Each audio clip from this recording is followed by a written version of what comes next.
The new UCC25661 series calculator has arrived. It is now much easier to use. Select the device you want to design with, and the part number table will highlight the chosen device and corresponding features. Then select your output voltage and power requirements.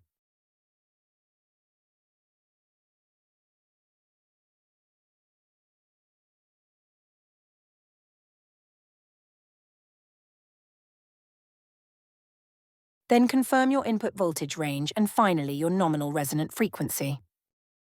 That's it. The calculator will automatically choose a first-pass working design.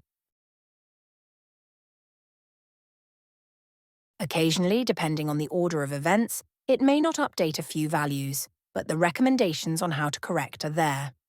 Here you can see that RT set lower isn't close to the recommended value.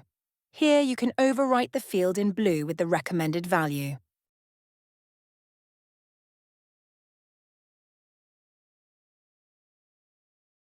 And the rest is good to go. In the future, I will go into depth on how to optimize each section.